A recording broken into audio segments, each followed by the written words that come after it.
Il fait beau, il fait chaud à l'extérieur. Pourquoi pas parler aujourd'hui de conditionnement physique? Et on reçoit justement Stéphane Lantier. Il est entraîneur-chef au Gym Max de Buckingham.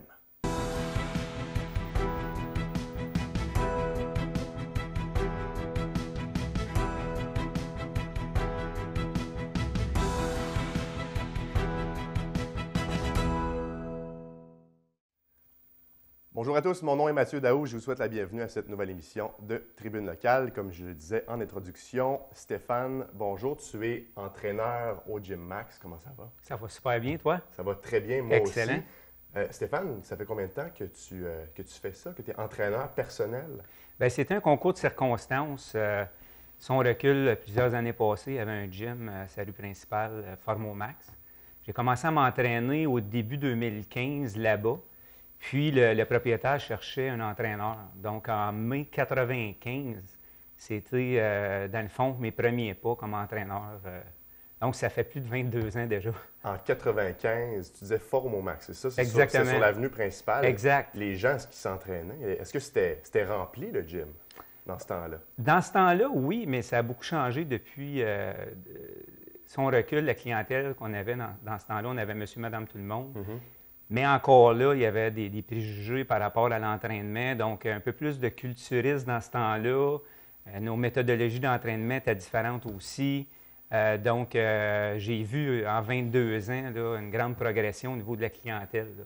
Fait que oui, le gym était plein, mais la clientèle a changé si on regarde aujourd'hui comparativement à là, 22 ans passés. Donc, la clientèle changeait, mais j'imagine aussi la façon de forcer les différents exercices à faire ont changé également. Exactement. Aujourd'hui, on met beaucoup plus d'accent au niveau postural que si on recule là, 22 ans passés. Donc, tout ce qui touche mobilité, flexibilité, posture, s'assurer que les gens s'entraînent bien dans l'exercice.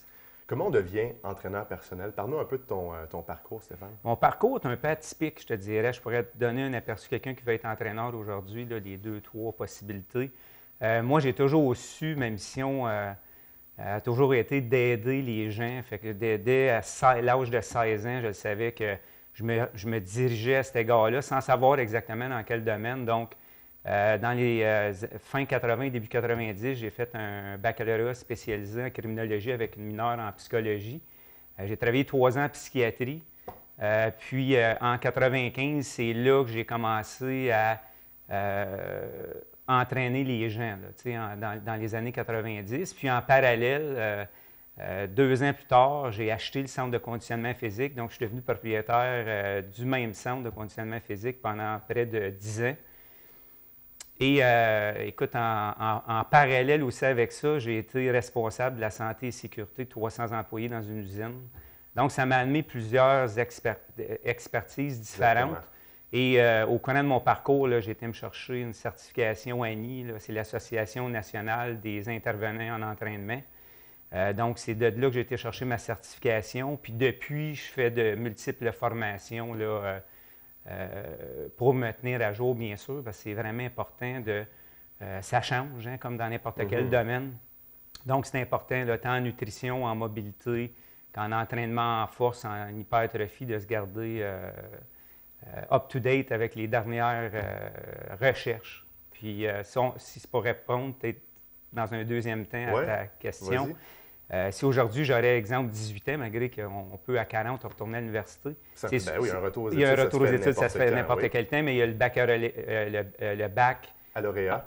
Oui, en kinésiologie, qui là, à ce moment-là, serait l'avenue à prendre là, pour quelqu'un qui veut mettre un 4 ans universitaire. Sinon, la plupart des centres de conditionnement physique là, qui sont au niveau provincial, là, que ce soit Cardio Énergie, Nautilus Plus, etc., ils ont toutes leurs propres certifications. Là. Donc, c'est une autre voie pour quelqu'un qui voudrait avoir une certification un petit peu plus rapide. Il y a moyen d'y aller avec Coach Export ou avec l'association ANI. Est-ce que c'est possible de devenir entraîneur sans études, juste avec des formations? Ou c'est vraiment bien important de connaître bien l'anatomie du corps humain ou d'avoir étudié, par exemple, en nutrition? On n'est pas obligé d'avoir étudié en nutrition pour être entraîneur. Okay. C'est pas une obligation, mais c'est sûr que c'est un plus. D'avoir ces notions-là, ça reste quand même, j'imagine, important. Là. Absolument. puis en même temps, tout ce qui touche l'anatomie, bien sûr. Puis je pense qu'une des choses qu'on oublie, si j'aurais à donner une petite suggestion à quelqu'un qui veut être entraîneur, je pense qu'au-delà de la compétence, il y a aussi le savoir-être qui est vraiment, vraiment important. Donc, on parle là, de tout ce qui touche à l'écoute. L'empathie est en mesure tout l'élément motivationnel aussi est vraiment, vraiment important. Donc, tout ce qui touche human skills, c'est-à-dire les compétences et les habiletés d'aider quelqu'un à aller chercher ses motivations profondes et, dans le fond, de vraiment être passionné à la base, de vouloir aider un autre individu à améliorer sa condition physique, là, ça fait partie d'un des prérequis vraiment importants au-delà des formations comme telles. Est-ce que c'est un emploi qui te demande beaucoup de temps, Stéphane? Ça demande quand même beaucoup de temps parce que les gens ne le réalisent pas. Bon, on est quand même, on va le dire aujourd'hui, bien payé à l'heure.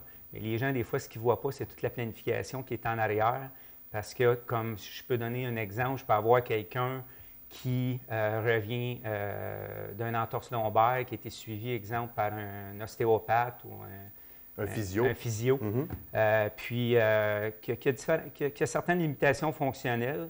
En même temps, il y a ses objectifs personnels.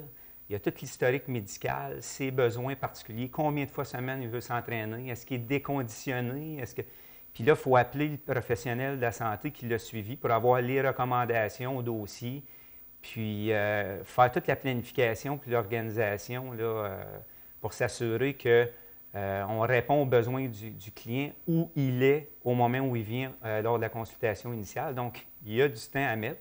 Si on fait une évaluation de la condition physique, bien, il y a tous les calculs, l'interprétation des résultats.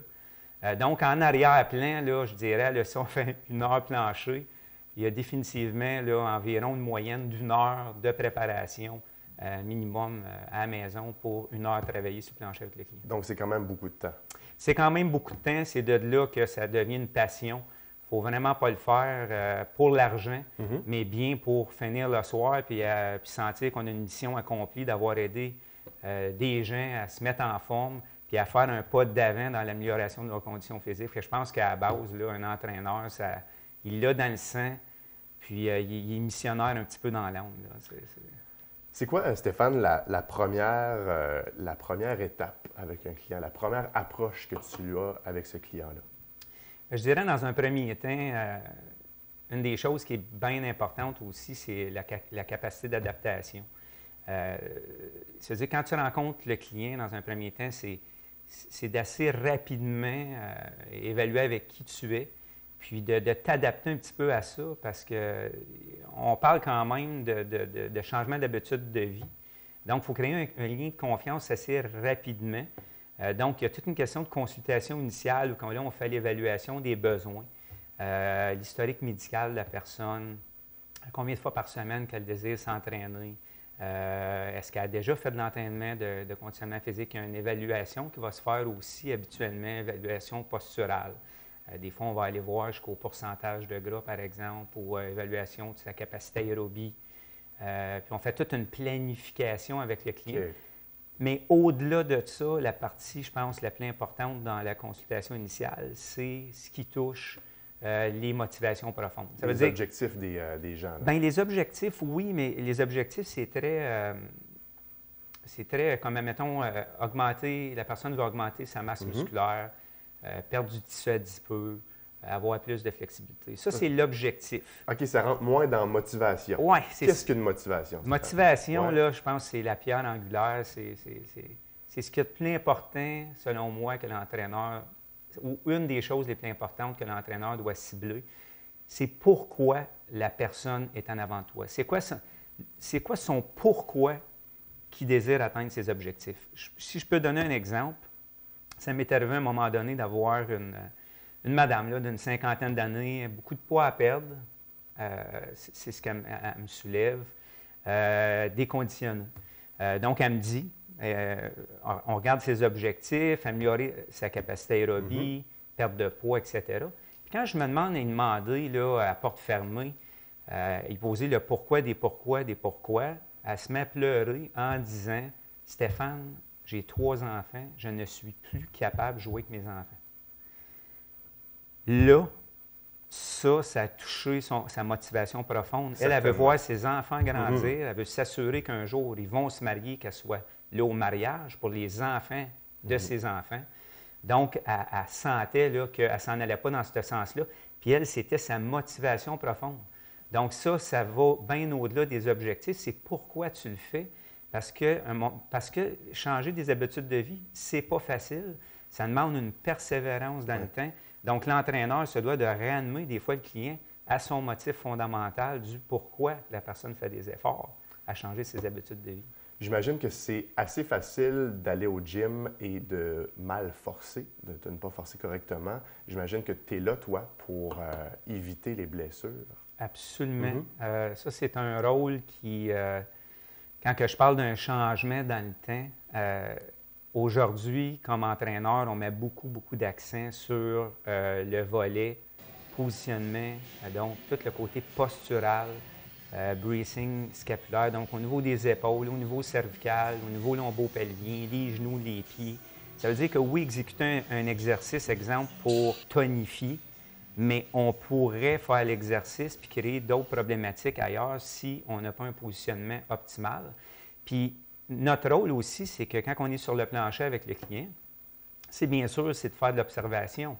Si on voit que la personne exécute un mouvement puis elle ne le fait pas de la bonne façon, c'est que des fois, il y a des débalancements intermusculaires, donc des muscles qui sont un peu trop tendus, qui doivent être étirés, puis il y en a d'autres qui sont sous-actifs, qui doivent être renforcés. Puis c'est ce qui fait qu'un entraîneur est souvent en parallèle avec quelqu'un longtemps, c'est qu'on voit des choses au fur et à mesure qu'on est avec la personne, puis on fait des propositions, non pas juste pour son objectif principal, qui est, exemple, tonifier ses muscles, mais on s'enligne beaucoup dans du correctif de posture pour s'assurer que la personne, dans sa vie, si elle fait du jardinage, peu importe ce qu'elle fait chez elle, bien qu'elle a aussi une posture optimale dans sa vie courante et non pas seulement au gym. Tu disais, tu parlais de voir des choses, puis on ne veut pas faire peur à personne à la maison, mais j'imagine que tu en as vu des gens se blesser parce qu'ils n'avaient pas forcé correctement. Puis j'imagine que c'est grave, puis on peut avoir des séquelles à long terme, puis on ne peut plus s'entraîner pendant un bout. Il faut vraiment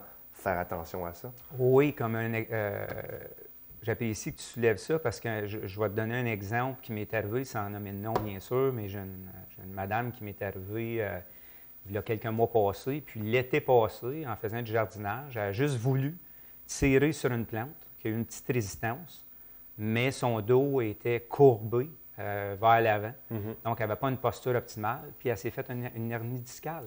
Donc, pour un mouvement qui est très simple de la vie, du jardinage, elle s'est faite une blessure qu'on va appeler quand même assez chronique.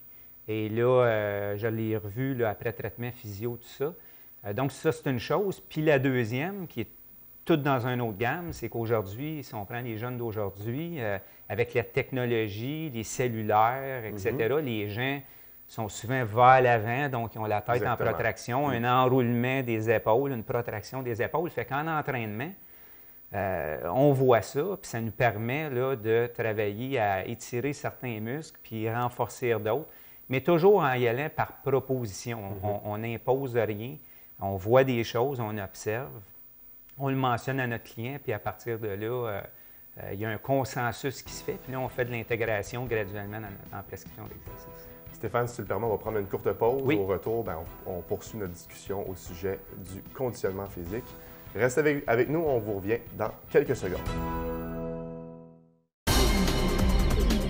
Infomag, c'est un survol de votre actualité locale. Politique, culturelle, faits divers et sport. Mon nom est Mathieu Daou, je vous donne rendez-vous tous les mercredis dès 19h sur TVC Basket.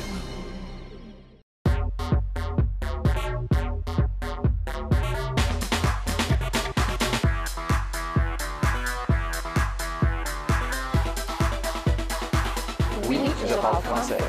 Un message d'impératif français. Les télévisions communautaires autonomes du Québec, ce sont les télévisions les plus importantes parce qu'elles sont proches de la communauté. On veut encourager des gens qui parlent de ce qui nous intéresse, mais aussi qui participent au développement local. Mais c'est fini le temps là, où on allait lire une affaire qui a été écrite avant hier au bout du monde. Non! Tu veux savoir ce qui se passe chez vous? Bien, ma télé préférée, c'est la télé autonome, communautaire. C'est ici que ça se passe. On est de retour à Tribune locale, toujours en compagnie de Stéphane Lantier, entraîneur-chef au Gym Max de Buckingham. Merci d'être avec nous, Stéphane. Ça me fait vraiment plaisir. Stéphane, selon ton expérience, selon tes observations aujourd'hui en 2017, est-ce que les gens sont en forme? Est-ce qu'on est en forme? Double réponse. La première que je remarque, c'est qu'en 2017, les gens ils ont une plus grande conscientisation de l'importance d'être en forme. C'est dû à quoi, cette conscientisation-là? Bien, je dirais, c'est parce que je pense que les gens... c'est avec ça, avec la publicité, ça, c'est une bonne chose. De la publicité, tu sais, à la télévision, un peu ailleurs, on en entend parler maintenant un peu partout. C'est beaucoup plus médiatisé que ce l'était il y a 20 ans passés, l'importance de bien manger, de faire de l'entraînement, de faire de l'exercice. Fait que les gens sont conscients que tu peux avoir un capital financier, mais si en bout du compte, tu n'as pas un capital santé, c'est difficile. Ton capital financier ne vaut pas grand-chose. Exact. Donc, ça, c'est une chose, mais malgré ça, il y a comme un... On est aujourd'hui dans l'ère de la technologie, tout est rapide, on se lève le matin, les gens ont des enfants, on court, on travaille, on arrive à la maison. C'est le souper, c'est le devoir, les gens sont fatigués. Au travail, il y a des coupures, les gens travaillent fort. Fait que, malgré la conscientisation, je dirais qu'il y a beaucoup de gens qui viennent me voir, puis ils se sont oubliés 5, 10, 15, 20 ans. Là. Ça veut dire ils sont complètement déconditionnés, ils ne font plus d'exercice.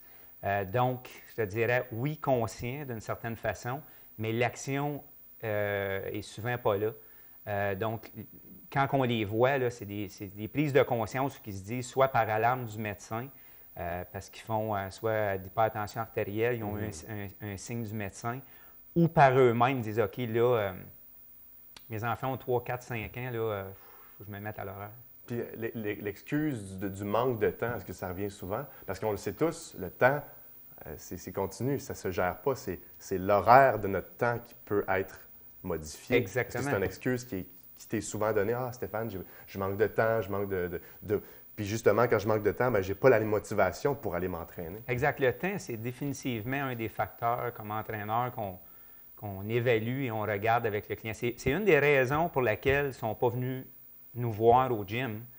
Et un coup qu'ils sont au gym, c'est une des choses qu'on doit regarder. Puis les gens certaines personnes ont des idées préconçues que s'entraîner puis se mettre en forme, c'est faire 25 heures d'exercice par semaine. Quand on parle de quelqu'un qui est sédentaire, puis ça fait plusieurs années qu'il ne s'entraîne pas, faire 30 minutes d'exercice 3 fois semaine, on voit déjà un changement. Ces gens-là arrivent fatigués, font 30 minutes d'exercice et immédiatement après leurs 30 minutes, sentent déjà qu'ils ont plus d'énergie qu'avant d'avoir commencé. Donc, l'impact est quand même assez important, assez rapidement.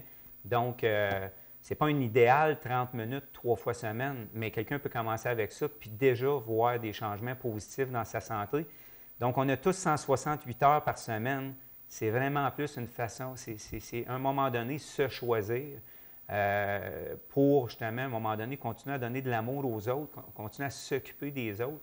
Puis être très altruiste, ça demande d'avoir un regard sur soi puis prendre soin de soi.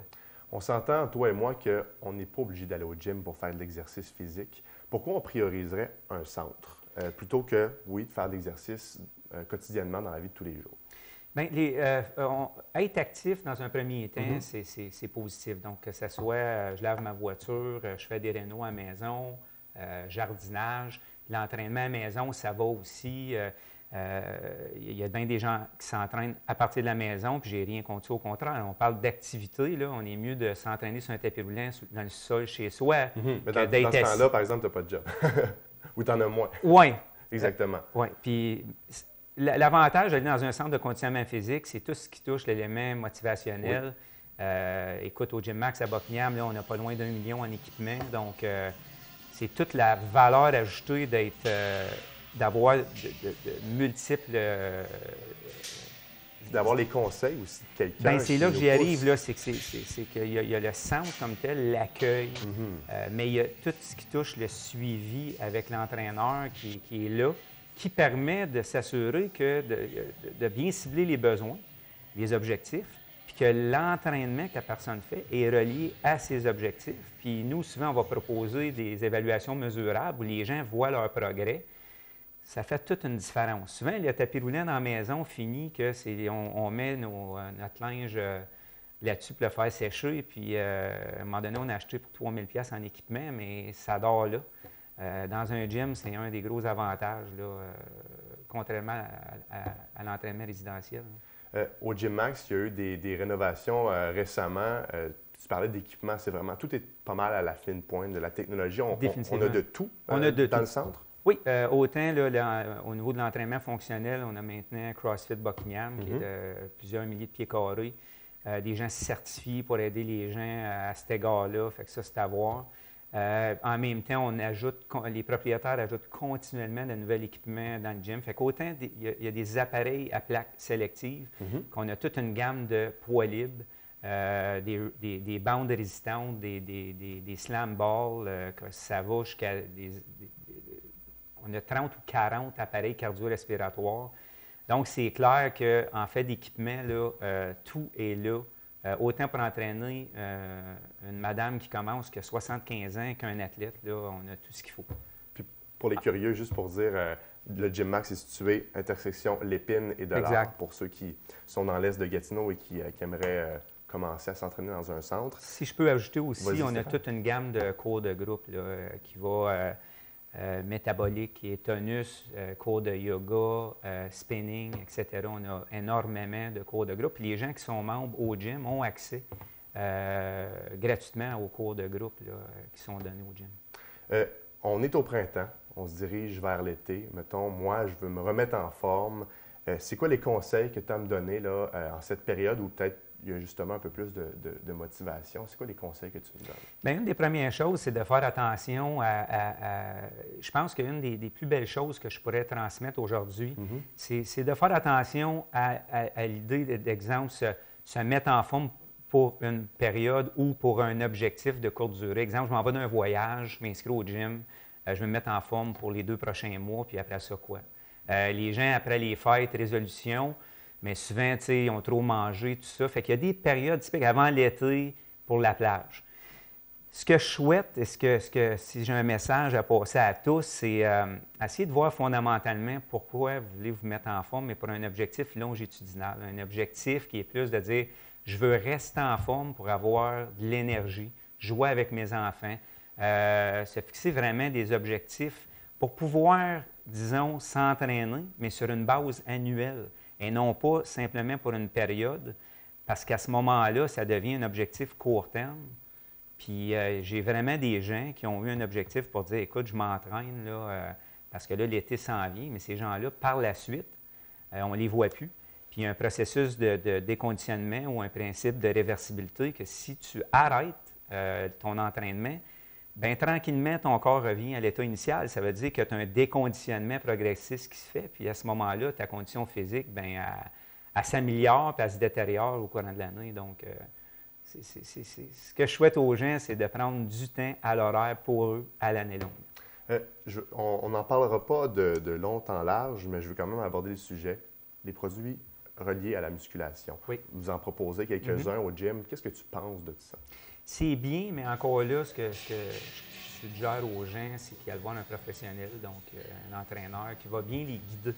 Parce que, exemple, si on prend la créatine, c'est un exemple, tu sais, il y a bien des gens qui vont prendre de la créatine. Oui, c'est légal, puis ça a ses effets positifs, mais ça joue dans un système d'énergie bien spécifique qui fait que c'est en discutant avec le client qu'on voit si la créatine peut être un allié, parce que ça touche un système énergétique de très courte durée. Donc, quelqu'un qui fait de l'endurance, ça n'a pas vraiment son plus-value. Donc, il y a des suppléments qui peuvent vraiment aider.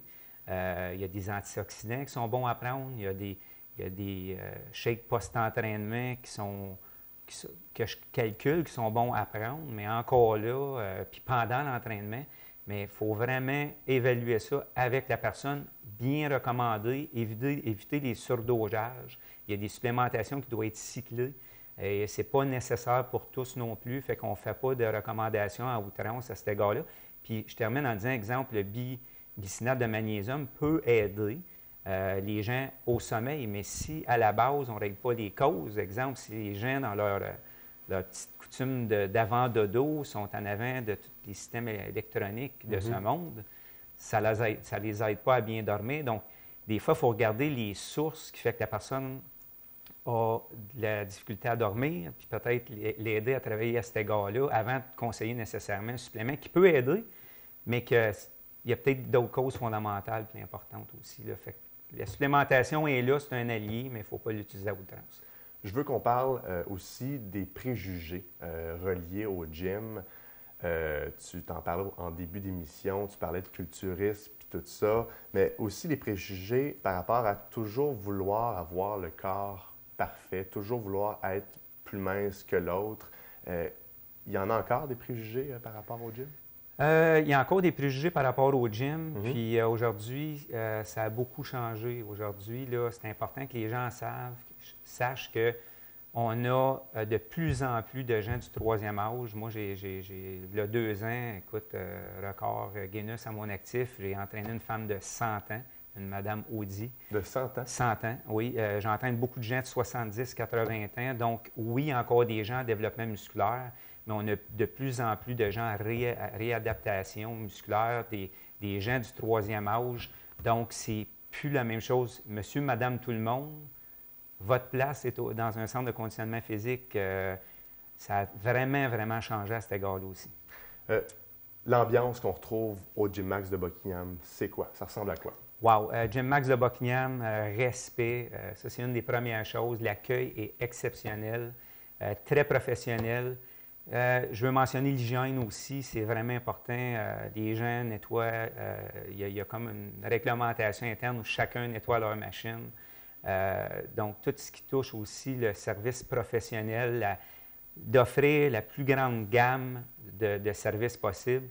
Puis, dans le fond, notre mission, c'est de s'assurer d'une expérience client exceptionnelle. C'est-à-dire qu'au-delà de venir pour des objectifs, c'est que les gens sentent qu'ils sont chez eux quand ils viennent au Gym Max Buckingham. Stéphane Lantier, on le rappelle, tu es entraîneur-chef au Gym Max de Buckingham. Merci d'avoir été avec nous pour discuter de conditionnement physique. Évidemment, on invite les gens à communiquer avec vous au www.gym-max.com et vous pouvez aller voir le lien pour Buckingham. Sinon, il y a aussi un numéro de téléphone. 819-986-5496. On parlait de motivation tout au long de l'émission. C'est quoi tes motivations pour les prochaines années? Mais ma motivation pour les prochaines années, bien, moi, je te dirais, la mission première, c'est à 47 ans, c'est de continuer à être un bon modèle, donc de continuer à prendre soin de ma condition physique, bien sûr, puis d'avoir une bonne gestion de temps. Puis la deuxième, continuer à œuvrer dans ce métier-là le plus longtemps que je peux. On te le souhaite. Merci. Merci.